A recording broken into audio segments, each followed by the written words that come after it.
आज हम पढ़ेंगे electric field due to a uniformly charged ring, okay, and the point observation point will be located on its axis, okay.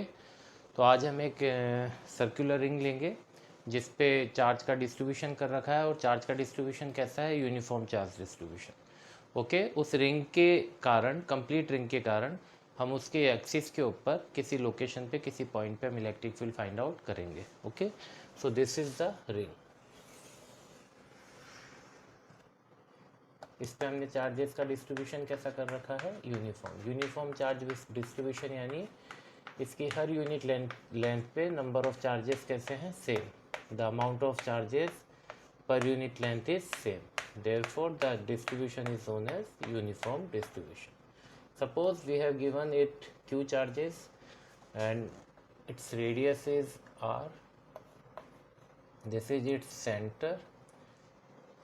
इसका हम side view मान के चलिए, आप एक तरह से हम साइड व्यू दिखाने की कोशिश कर रहे हैं, okay.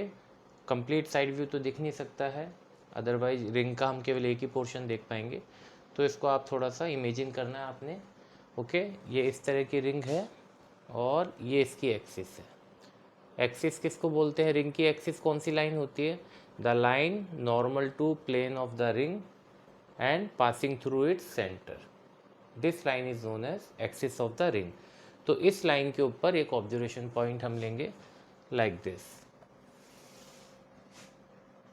This is our observation point P, where we have to find the electric field intensity due to complete charge link. Now ये सारा डिस्क्रिप्शन आ गया, and the observation point P is located at observation distance R। ये complete हमारा given charge system है, तो इसकी हमें detail लिख लेनी है सबसे पहले। So consider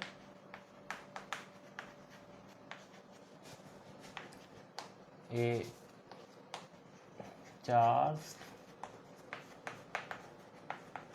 circular ring of radius r, where having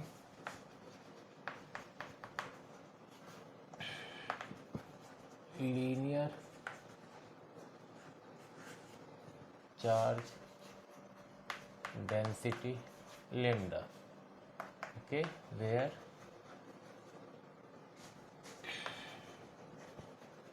charge q is uniformly distributed over its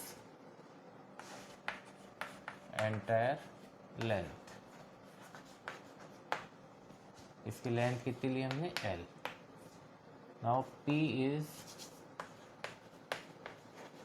observation point, P is located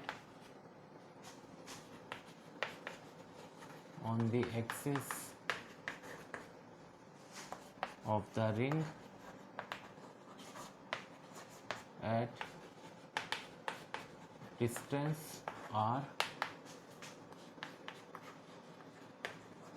from its center, okay. ये कंप्लीट डिटेल हमने लिख दी गिवन चार्ज सिस्टम के बारे में। Now अब हमें इस पे वर्क करना है, इस रिंग के कारण इस लोकेशन पे इलेक्ट्रिक फील्ड फाइंड आउट करना है।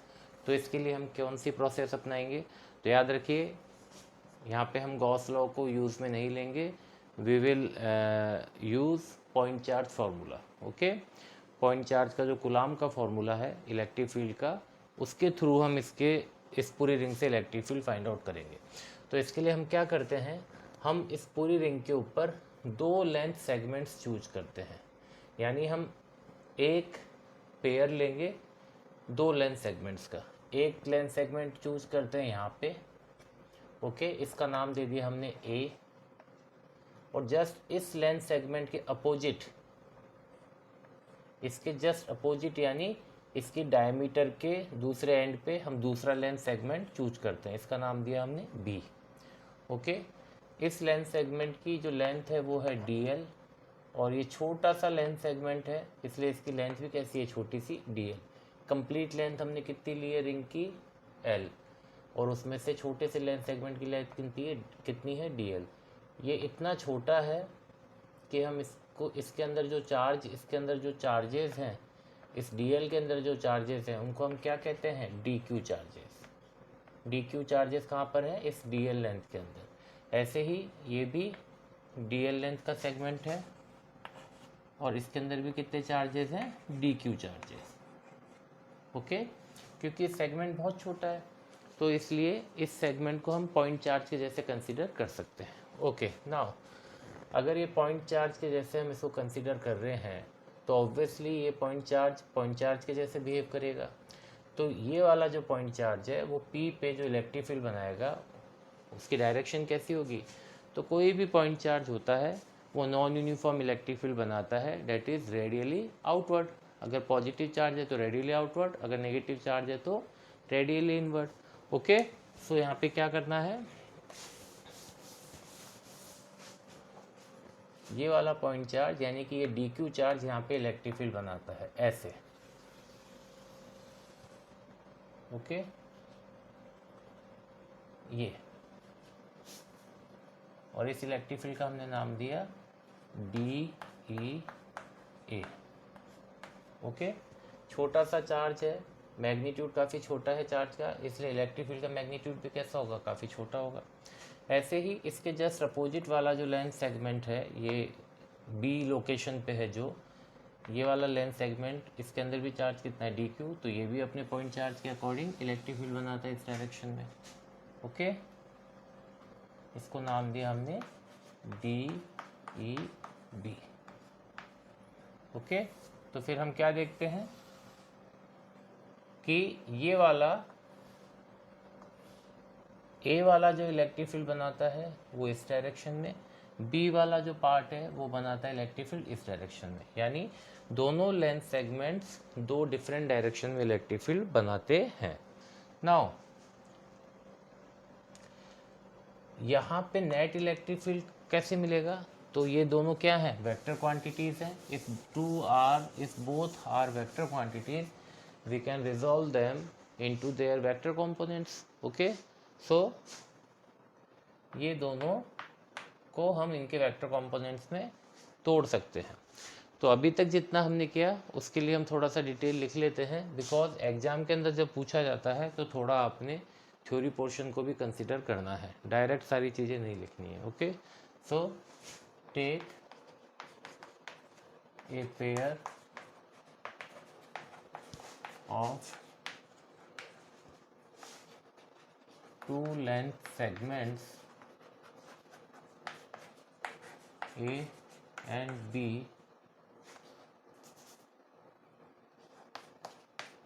opposite to each other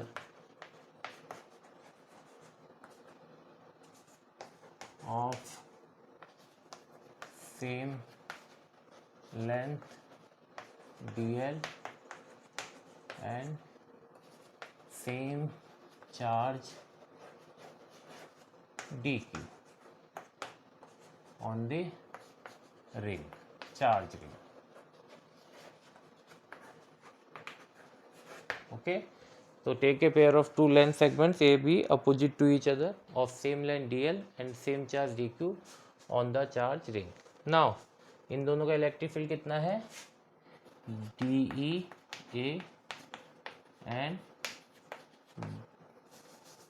and DEB are the electric field vectors made by both segments at point P respectively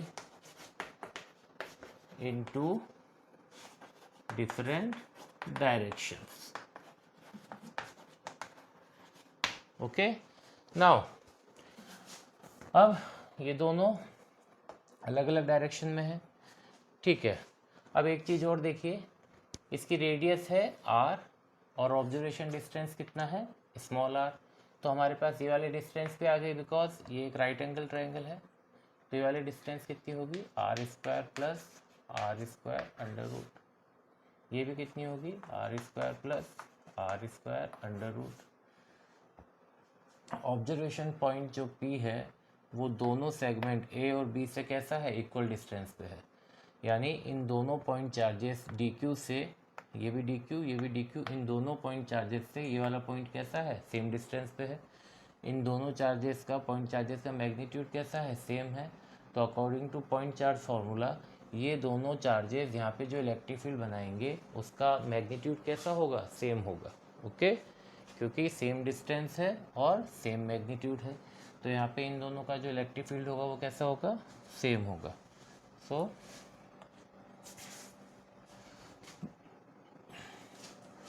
both segments make electric field at point P of same magnitude, that is DEA is equal to DEB is equal to DE। और ये DE कितना है यहाँ पे, 1/4 pi epsilon naught DQ upon R square. R square यानी ये वाली distance, observation distance. हमारा पॉइंट चार्ज का फॉर्मूला क्या है इलेक्ट्रिक फील्ड का, A equal to 1/4 pi epsilon naught Q upon R square. Q क्या होता है, सोर्स चार्ज। यहाँ पे सोर्स चार्ज कौन ले रहे हैं हम, DQ, और नीचे R स्क्वायर क्या होती है, ऑब्जर्वेशन डिस्टेंस, जिस लोकेशन पे हमें इलेक्ट्रिक फील्ड फाइंड आउट करना है। तो इस DQ से इस पॉइंट पे, ये ऑब्जर्वेशन पॉइंट है, यहाँ पे इलेक्ट्रिक फील्ड फाइंड आउट करना है। तो ये क्या है, ऑब्जर्वेशन डिस्टेंस, तो ये नीचे आएगी R square plus R square, under root का स्क्वायर किया तो अंडर रूट हट गया। Okay, this is our first equation. So now अब देखिए, इन दोनों इलेक्ट्रिक फील्ड से मैग्नीट्यूड तो सेम है, लेकिन ये दोनों वेक्टर्स कैसे काम कर रहे हैं, दो अलग अलग डायरेक्शन में। ओके, तो यहाँ पे ये दोनों का जो इलेक्ट्रिक फील्ड का कंबाइंड इफेक्ट निकालना है, तो हमें क्या करना पड़ेगा, इन दोनों को इनके वेक्टर कंपोनेंट्स में, हॉरिजेंटल और वर्टिकल वेक्टर कंपोनेंट्स के अंदर इनको तोड़ना पड़ेगा। तो उसके लिए हमें क्या करना है, इस लाइन को हम थोड़ा सा एक्सटेंड कर देते हैं। अब देखिए रेडियस, ये भी रेडियस, तो ये दोनों लेंथ तो इक्वल हैं, ये वाली लेंथ दोनों में इक्वल है, और ये वाली लेंथ कॉमन है इसके अंदर दोनों के लिए, ये दोनों राइट एंगल ट्रायंगल्स में। तो अगर ये एंगल थीटा है तो ऑब्वियसली ये भी कितना होगा, थीटा। ये थीटा है तो ये कितना होगा, थीटा। ये थीटा है तो ये भी कितना होगा, थीटा। ओके, नाउ अब हमें एंगल भी मिल गया इन वेक्टर्स के साथ में, तो अब हम इनका कंपोनेंट निकाल सकते हैं। जिस लाइन में या जिस डायरेक्शन में थीटा वाला एंगल हो उसमें कॉस थीटा वाला कंपोनेंट होता है। तो इस वाले वेक्टर का जो हॉरिजॉन्टल कंपोनेंट होगा उसका मैग्नीट्यूड कितना होगा,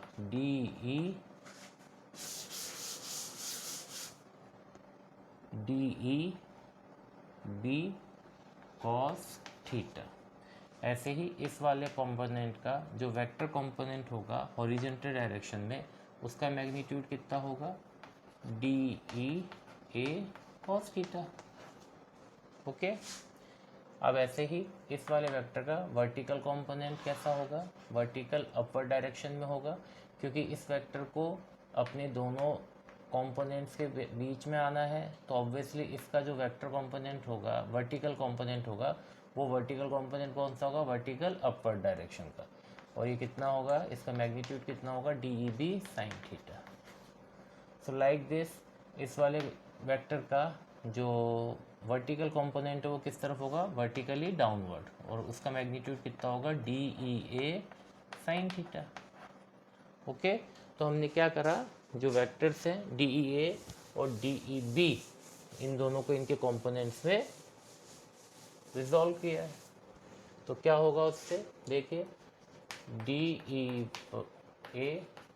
and DEB are into their horizontal and vertical components. Okay, अब देखिए DEB वर्टिकल कंपोनेंट का मैग्नीट्यूड क्या है, DEB साइन थीटा, और वर्टिकल डाउनवर्ड वाले का मैग्नीट्यूड क्या है, DEA साइन थीटा। और हमें पता है electric field DEA is equal to DEB, तो ये DEA DEB के इक्वल हो गया और दोनों में साइन थीटा लग रहा है, तो यानी ये वाली पूरी टर्म इक्वल और अपोजिट है किसके, इसके, equal in magnitude and opposite in direction. तो ये दोनों वेक्टर्स कैसे हैं, इक्वल और अपोजिट। इक्वल और अपोजिट वेक्टर्स क्या करते हैं, एक दूसरे को कैंसिल आउट कर देते हैं, यानी इस पॉइंट पे इन वर्टिकल कंपोनेंट्स का कोई इफेक्ट नहीं होगा। Okay, so here vertical components are equal and opposite. Equal मतलब equal in magnitude, opposite मतलब opposite in direction. So these vertical components are equal and opposite, so they cancel out each other,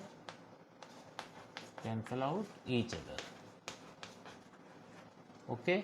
तो फिर इस point पे net electric field कौन बनाएगा, horizontal direction के components, क्योंकि हॉरिजेंटल डायरेक्शन के कंपोनेंट्स एक ही डायरेक्शन में काम कर रहे हैं, along the axis.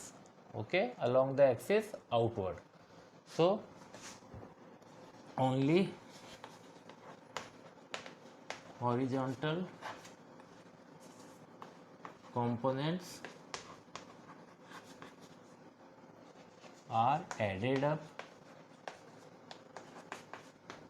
to give the net electric field at point P.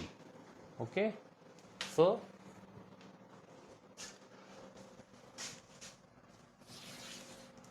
Net electric field P पे जो निकलेगा वो किसके कारण निकलेगा, हॉरिजॉन्टल कंपोनेंट्स के कारण। ओके, अब देखिए हॉरिजॉन्टल कंपोनेंट, अभी हमने कितने लेंथ सेगमेंट लिए हैं, 2 लिए हैं, तो क्या इस पूरी चार्ज रिंग पे केवल 2 ही लेंथ सेगमेंट है, यानी केवल एक ही ऐसा जोड़ा है क्या, इक्वल और अपोजिट का, तो आंसर है नहीं। ऐसा एक जोड़ा ये भी तो बन सकता है, ये वाला एक चार्ज और जस्ट इसके अपोजिट ये वाला चार्ज। ये वाले चार्ज का अगर हम पेयर लें तो ये भी यही काम करेगा, इनके भी 2 कंपोनेंट्स बनेंगे जो हॉरिजॉन्टल डायरेक्शन में काम कर रहे होंगे और ऐड हो जाएंगे, और वर्टिकल डायरेक्शन में इनके इक्वल और अपोजिट कंपोनेंट होंगे जो कैंसिल आउट हो जाएंगे। ऐसे ही और भी जोड़े होंगे, जैसे एक ये और एक ये, या ये, तो इसमें नंबर ऑफ पेयर्स हैं, बहुत सारे जोड़े हैं क्योंकि चार्जेस काफ़ी सारे हैं, तो इसके अंदर काफ़ी सारे चार्जेस हैं, काफ़ी सारे पेयर्स हैं चार्जेस के जो ये काम करेंगे। ओके, तो यहाँ पे जो काम ये एक जोड़े ने किया, एक पेयर ने किया, वही काम सारे चार्जेस करेंगे। सारे चार्जेस से मतलब क्या, हमारा पूरी लेंथ पे जितने चार्जेस हैं, तो हमें यानी जो हॉरिजॉन्टल कंपोनेंट्स लेना है वो केवल एक पेयर का नहीं लेना, इसमें जितने सारे पेयर हैं यानी जितने सारे चार्जेस हैं उन सबके हॉरिजॉन्टल कंपोनेंट्स को ऐड अप कर देना है, क्योंकि वर्टिकल कंपोनेंट्स तो सारे के कैंसिल आउट हो जाएंगे। ओके, और सारे चार्जेस जो भी रिंग के ऊपर है उन सब की इस पॉइंट से ऑब्जर्वेशन डिस्टेंस सेम है, तो सबका मैग्नीट्यूड तो सेम रहेगा, और सबके डायरेक्शन कैसी होगी, अपोजिट होगी। तो हर चार्ज यहाँ पे जो इलेक्ट्रिक फील्ड बनाएगा, हर पेयर जो इलेक्ट्रिक फील्ड बनाएगा वर्टिकल डायरेक्शन में, वो कैसा बनाएगा, इक्वल एंड अपोजिट। तो वर्टिकल डायरेक्शन के अंदर तो कोई कंट्रीब्यूशन होगा ही नहीं, वर्टिकल डायरेक्शन का कोई यहाँ पे इफेक्ट होगा ही नहीं, केवल किसका होगा, हॉरिजॉन्टल डायरेक्शन के कंपोनेंट्स का। सो हम हॉरिजॉन्टल डायरेक्शन में अभी जो 2 कंपोनेंट है इसकी जगह पूरी रिंग के कंपोनेंट्स को ऐड कर देते हैं, तो उसका तरीका क्या है, इंटीग्रेशन, कैलकुलस। ओके, तो हम क्या करते हैं यहाँ पे, नेट इलेक्ट्रिक फील्ड निकालने के लिए, net electric field at point P कितना होगा, EP is equal to integration of DE cos theta, DE cos theta, ऐसे दूसरे चार्जेस का DE cos theta, DE cos theta, फिर और चार्जेस आ गए उनके DE cos theta, DE cos theta, बहुत सारे डी कॉस थीटा, कितने सारे डी कॉस थीटा, जितने चार्जेस लेंथ पे हैं उस सबके डी कॉस थीटा। सो पूरी लेंथ के लिए हमने क्या कर दिया, इंटीग्रेशन किसका, डी कॉस थीटा। ओके, सो डी की वैल्यू हम लिख लेते हैं, ये हमारी इक्वेशन है। डी की वैल्यू कितनी है, 1/4 pi epsilon naught D Q upon are square plus are square. Okay, now what is cos theta, तो कॉस थीटा हम राइट एंगल से निकाल सकते हैं। कॉस थीटा किसके इक्वल होता है, बेस अपॉन हाइपोटेन्यूज। इस कॉस थीटा को हमने किस में चेंज कर देना है, आर और कैपिटल आर की टर्म में। ओके, तो कॉस थीटा कितना हो गया, बेस कितना है आर और हाइपोटेन्यूज कितना है R square plus capital R square under root यानी पावर हाफ। ओके, तो ये हमने किससे लिखा, from equation 1, from equation 1। Okay, now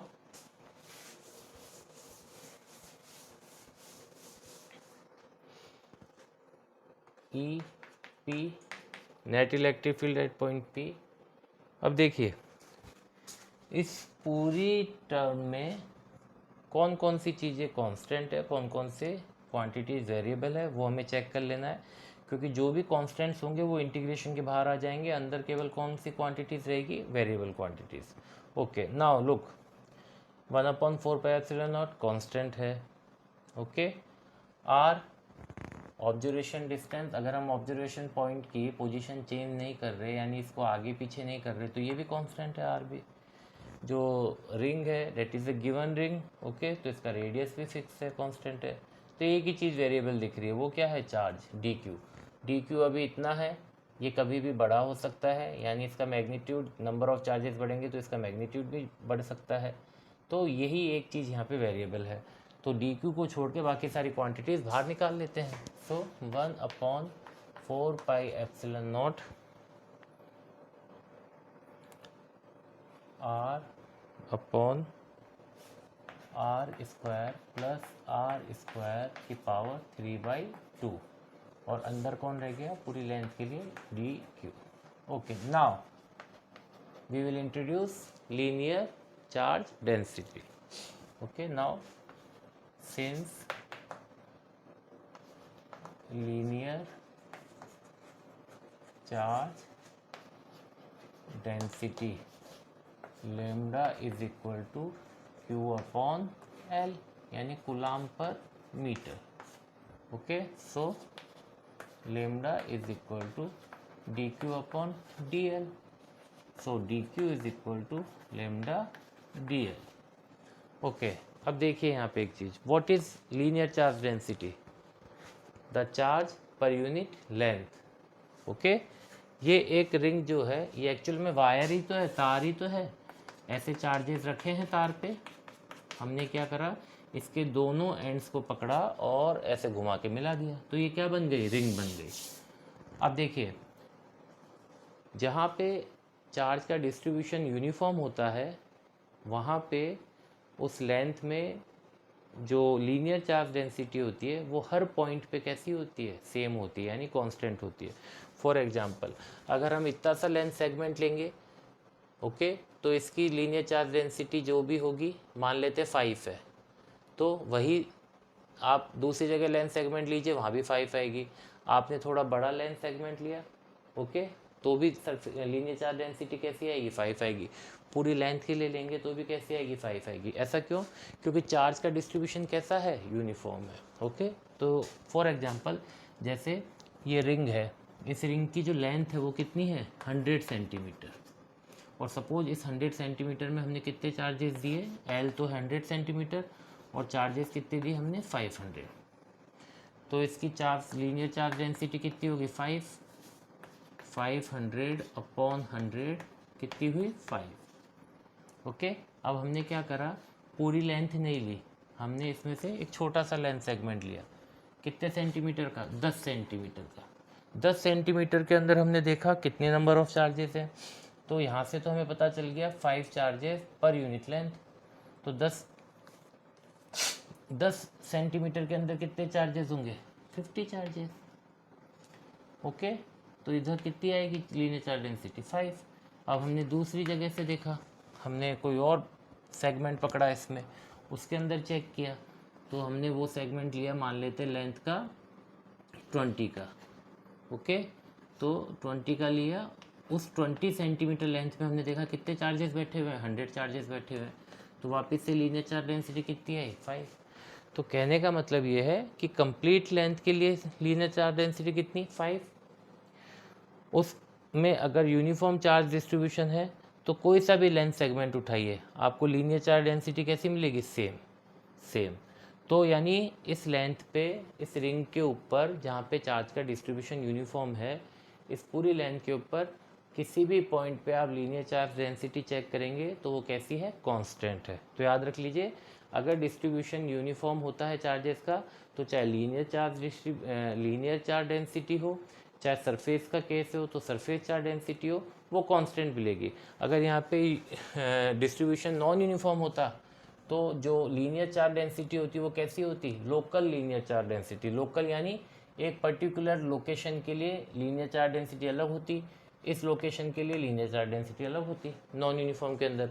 लेकिन ये यूनिफॉर्म डिस्ट्रीब्यूशन है, इसलिए लीनियर चार्ज डेंसिटी कैसी है, कांस्टेंट। तो जहाँ lambda upon Q upon L है, तो हम छोटे सेगमेंट के लिए क्या लिख सकते हैं, d Q upon d l, क्योंकि चार्ज डेंसिटी कैसी है, constant. Okay, now putting this value,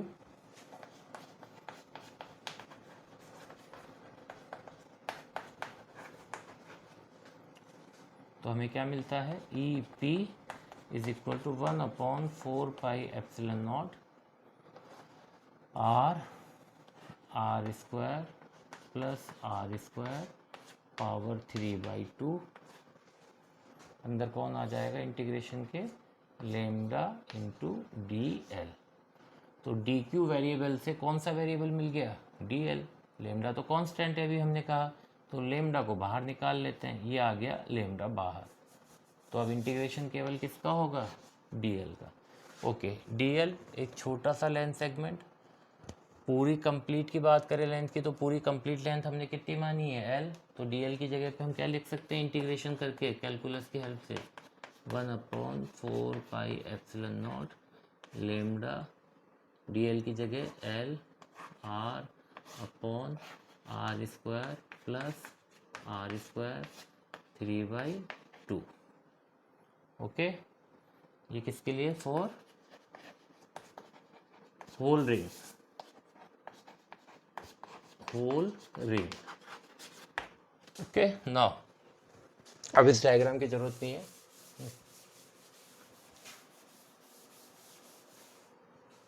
so E P is equal to 1/4πε0 lambda l. What is lambda l, lambda into l किसके इक्वल है, क्यू के equal, q into r upon are square plus l square power 3/2।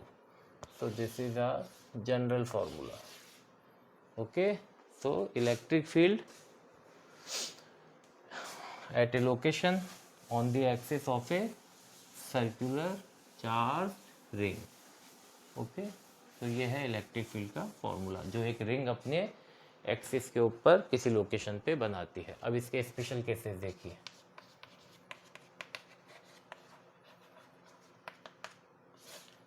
First case, if R is 0। R 0 होने का मतलब क्या है, observation distance है R, P point यहाँ पे है, तो रिंग से पी पॉइंट की डिस्टेंस कितनी, आर। आर को आपने 0 कर दिया, यानी आप ऑब्जर्वेशन पॉइंट को कहाँ पे ले आए, सेंटर पे। पी को कहाँ पे, P is at centre of ring. तो इस केस में इलेक्ट्रिक फील्ड कितना है, 0। आर 0 तो इलेक्ट्रिक फील्ड 0। दूसरा केस देखिए, if R is much greater than capital R, यानी हमने ऑब्जर्वेशन डिस्टेंस को बहुत बढ़ा दिया, यानी हमारा जो ऑब्जर्वेशन पॉइंट पी है वो रिंग से बहुत दूर चला गया। इतना दूर चला गया कि जो ऑब्जर्वेशन डिस्टेंस है वो रिंग की साइज में कैसी होगी, काफ़ी ज़्यादा, यानी रिंग है ना ऑब्जर्वेशन डिस्टेंस के कंपैरिजन में छोटी लगने लगी। ओके, तो तो इस केस में हम आर को क्या नेगलेक्ट कर सकते हैं, कर सकते हैं। तो आर को क्या नेगलेक्ट करने के लिए क्या लिखना होगा, 0। ओके, यहाँ नीचे कैपिटल आर है। ओके, नाउ आर को 0 कर दीजिए, तो फॉर्मूला क्या बनता है देखिए, 1/4πε0 q r upon are square plus 0 3/2। तो 1/4πε0 क्यू आर अपॉन आर की पावर 2 इसकी पावर 3/2।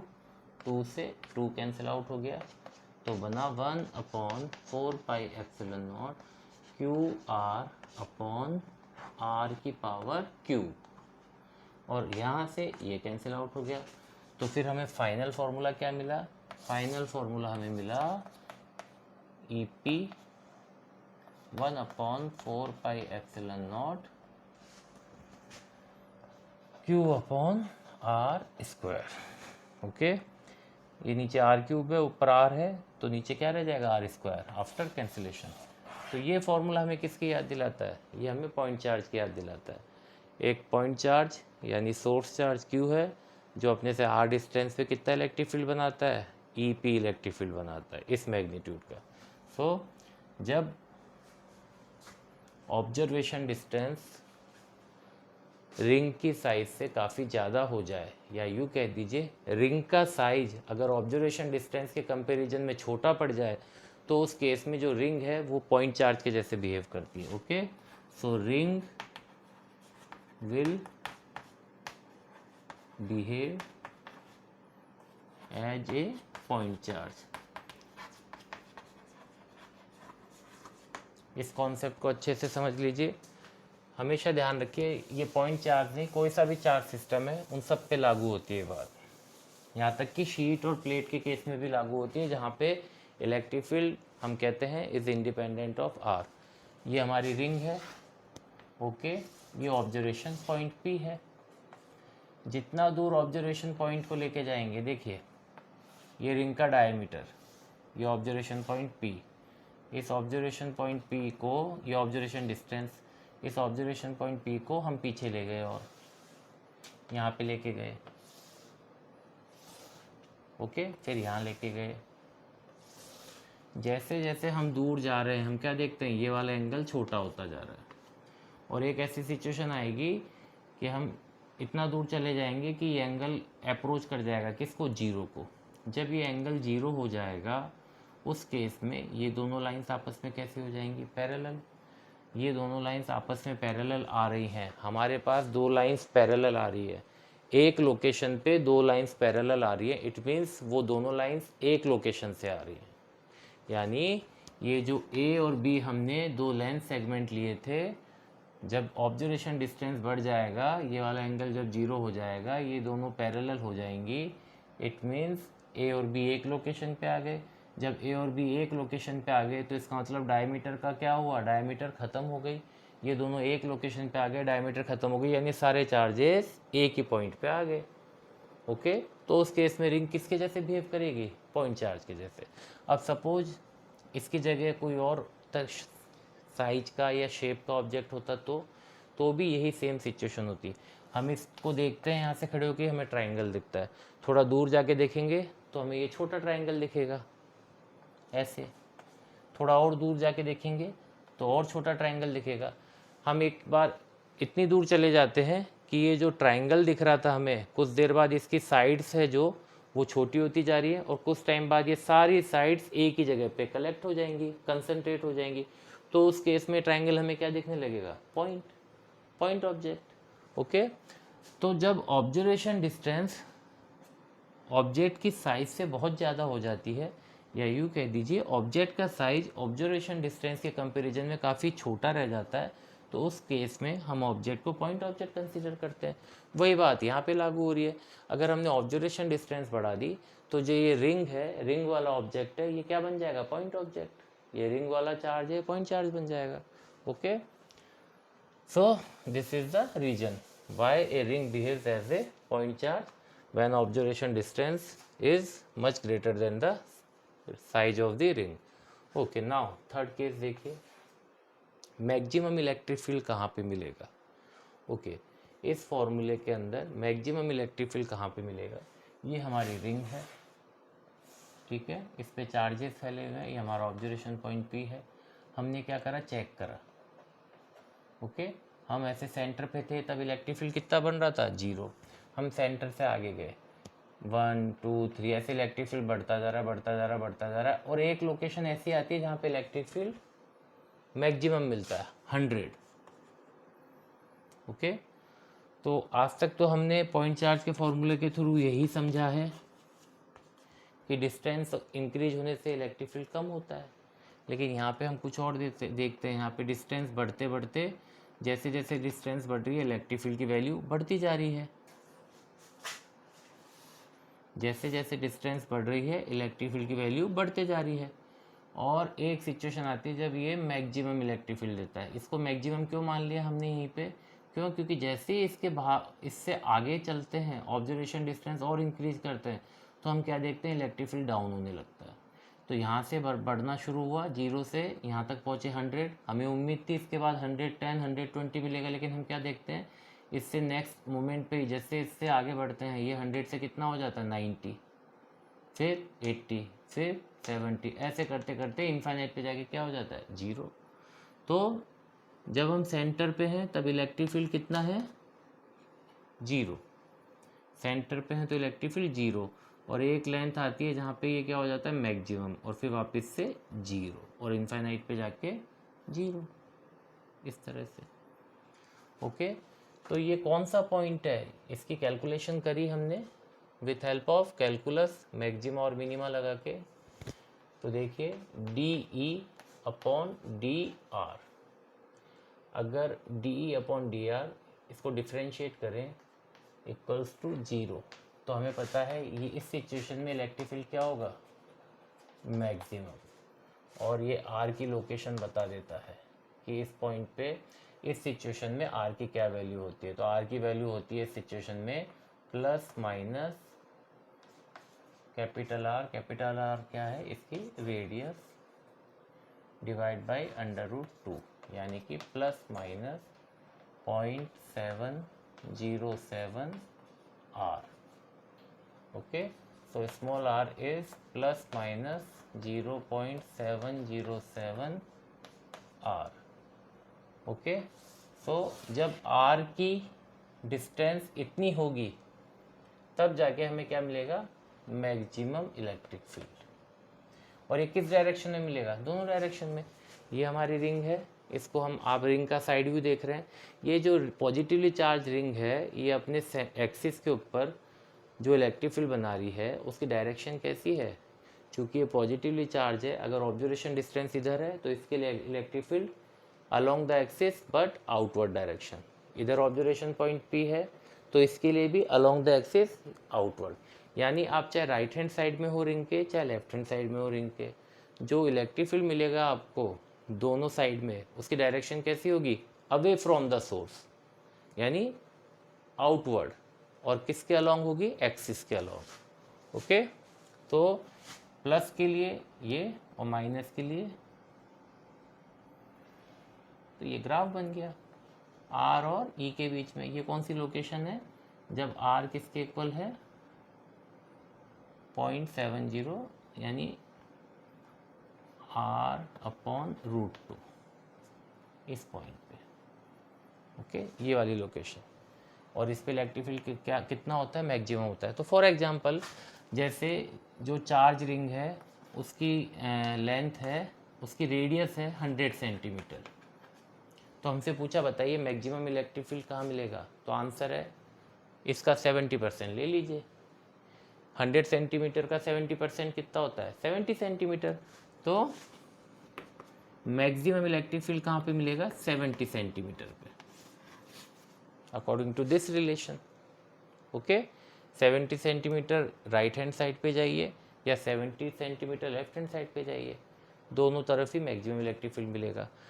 फिर उसके बाद वापस से कम हो जाएगा। तो सेंटर से बनना शुरू होता है मैक्सिमम हो जाता है इस लोकेशन पे, इस पॉइंट पे, और वापस से फिर डाउन होने लगता है. So we can see this through this graph. तो ये एक बहुत डिफरेंट पैटर्न है इलेक्ट्रिक फील्ड का जो रिंग बनाती है. ओके, नाउ ये ग्राफ हो गया, सारे पॉइंट्स इसमें क्लियर हैं. ये स्पेशल केसेस इसी के यही हैं, मैक्सिमम इलेक्ट्रिक फील्ड का. और ये so remember one thing that plus और माइनस, ये 70 सेंटीमीटर अगर हम लेफ्ट हैंड साइड में लेते हैं तो हम इसको -70 कह देंगे. तो -70 का मतलब मैग्नीट्यूड का कम हो जाना नहीं है. माइनस का मतलब केवल इतना है कि आपने अगर इसको प्लस साइड लिया है, रिंग के इस साइड को प्लस साइन लिया है, तो रिंग के इस साइड को यानी इस डायरेक्शन को आप माइनस से दिखा रहे हैं. बस अंतर ये है प्लस माइनस का. ओके, रिंग एक टाइम पे दोनों तरफ इलेक्ट्रिक फील्ड बना रही है. अगर आप यहाँ पे टेस्ट चार्ज आके रखेंगे एक्सिस के ऊपर तो इसके ऊपर फोर्स लगेगा. अगर उसी टेस्ट चार्ज को आप इस तरफ ला के रखेंगे तो यहाँ भी फोर्स लगेगा. तो मैक्सिमम फोर्स उसके ऊपर कहाँ लगेगा टेस्ट चार्ज के ऊपर? तो जहाँ पे मैक्सिमम इलेक्ट्रिक फील्ड होगा. तो ये भी सवाल बनता है कि बताइए रिंग के केस में मैक्सिमम फोर्स कहाँ लगेगा टेस्ट चार्ज पे? तो ऑब्वियसली मैक्सिमम फोर्स वहाँ लगेगा जहाँ मैक्सिमम इलेक्ट्रिक फील्ड होगा. मैक्सिमम इलेक्ट्रिक फील्ड कहाँ पे होगा? यहाँ पे होगा. ओके, इस डिस्टेंस पे होगा. तो अगर सपोज हमारे पास एक 100 सेंटीमीटर की जगह 10 सेंटीमीटर की रिंग है. ओके, तो कहाँ पे मैक्सिमम फोर्स मिलेगा? कौन सी लोकेशन ली जाए? एक्सिस के ऊपर ही हमें चेक करना है ना, एक्सिस के ऊपर जाना है ना एक्सिस के नीचे जाना है. एक्सिस के ऊपर ही हमें चेक करना है रिंग से बनता हुआ इलेक्ट्रिक फील्ड. कई बार बच्चे पूछते हैं कि सपोज उससे नीचे पॉइंट ले लिया, तो अगर हम सपोज एक्सिस जो होता है वो रिंग की डायरेक्शन को कंट्रोल करता है. अगर आपने एक्सिस को ऐसे घुमाया नीचे की तरफ तो रिंग भी ऐसे घूम जाएगी. ओके, अगर एक्सिस को ऐसे घुमाया ऊपर की तरफ तो रिंग भी ऐसे हो जाएगी. तो रिंग एक्सिस हमेशा रिंग के प्लेन के परपेंडिकुलर रहे, उसके लिए रिंग अपनी पोजीशन को चेंज कर लेगी, एडजस्ट कर लेगी. जैसे छतरी होती है, छतरी का हत्ता जो होता है, हैंडल होता है, उसको हम यूँ करते हैं तो उसका जो ऊपर का प्लेन जो सरफेस है ब्लैक कलर का जो होता है उसकी डायरेक्शन चेंज हो जाती है. हम हैंडल को यूँ करते हैं तो वो इस पोर्शन में आ जाता है. ठीक है, तो वो क्या है? वो उसका कंट्रोलर है. वैसे ही एक्सिस है, एक्सिस भी कंट्रोल करता है किसको? रिंग की डायरेक्शन को. तो अगर आपने ऑब्जर्वेशन पॉइंट सपोज एक्सिस के नीचे यहाँ ले लिया तो रिंग अपनी को यू टर्न कर लेगी और इस तरह से टर्न करेगी कि ये वाला पॉइंट ऑटोमेटिक किस पे आ जाए? इसकी एक्सिस पे आ जाए. तो रिंग के कारण उसकी सराउंडिंग में किसी भी लोकेशन में हम इलेक्ट्रिक फील्ड फाइंड आउट कर सकते हैं. जिस लोकेशन में आपको इलेक्ट्रिक फील्ड फाइंड आउट करना है, आपने क्या करना है? रिंग को इस तरह से घुमाना है, इस तरह से एडजस्ट करना है कि वो पॉइंट अपने आप उसके एक्सिस पे आ जाए. Okay, so remember this thing कि मैक्सिमम इलेक्ट्रिक फील्ड और मैक्सिमम इलेक्ट्रोस्टैटिक फोर्स कहाँ पे देखने को मिलता है? इस डिस्टेंस पे. Okay, so this is all about electric field due to a uniformly charged ring when the point is located on its axis. Thank you.